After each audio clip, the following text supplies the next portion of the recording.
Welcome to CARICOMP Insider, where high-tech facial recognition meets real-world intelligence.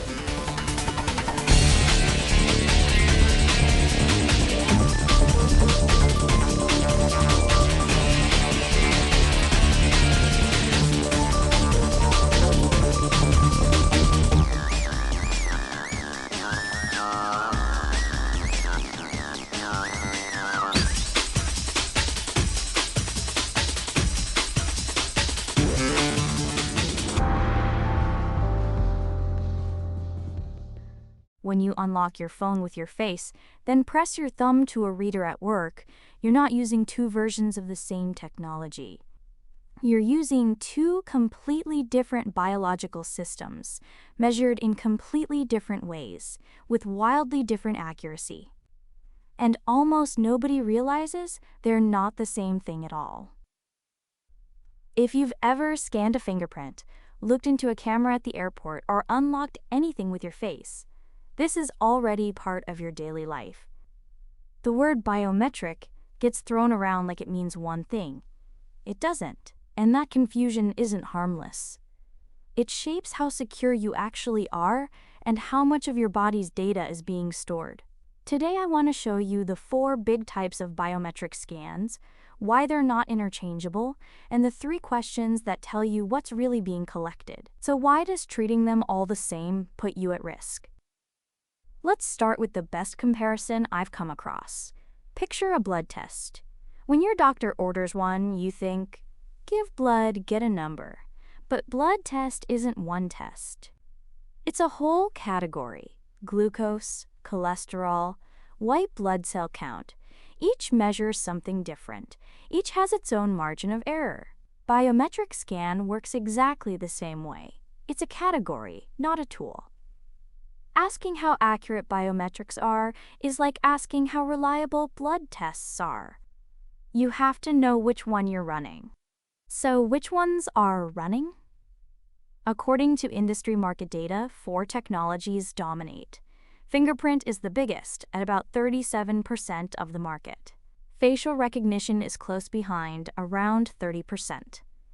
Iris scanning, reading the colored ring in your eye, takes about 12%. And palm vein, which maps the blood vessels under your skin, makes up roughly 8%. Here's where they split apart. Iris recognition is stunningly accurate.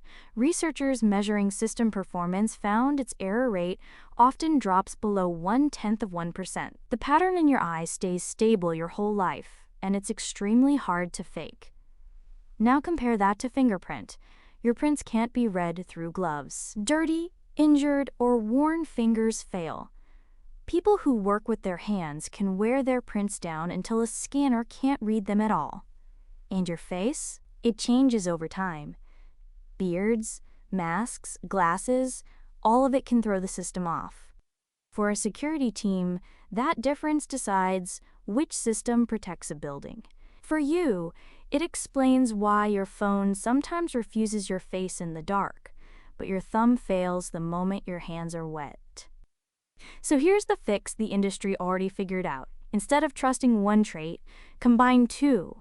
According to performance researchers, pairing modalities like fingerprint plus iris can cut the error rate by 50 to 80% compared to the best single one.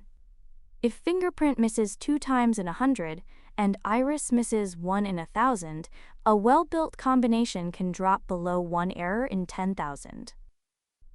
And this isn't rare anymore. Border control alone makes up about 22% of the scanner market. These sensors live in your phone, your laptop, the ATM, the airport kiosk. Most of us authenticate with our bodies several times a day without a second thought. Now, the thing people get wrong. Most folks assume that because biometrics are everywhere and improving fast, they all work about the same. And that belief makes sense. The news mostly covers facial recognition, and your phone uses face and fingerprints side by side, so it feels like one big wave getting better. But it's not one wave, it's 4 separate systems being rolled out at once, and to different places for different reasons. The growth everyone talks about isn't one technology winning. It's 4 incompatible technologies multiplying at the same time. So biometrics tells you almost nothing. The modality tells you everything. So let me leave you with this. Biometric scan isn't one thing, it's 4. Each reads a different part of your body with different accuracy and different weak spots. When something asks for your biometrics, ask which trait, contact or contactless, and one type or two. Whether you carry a badge or just carry a phone, knowing those 3 answers is how you stop feeling powerless and start asking the right questions. The full breakdown's in the show notes if you want the deep dive. Now you know something most people in this industry don't. Use it. And when you're ready to put it to work, caracomp.com. We'll see you tomorrow.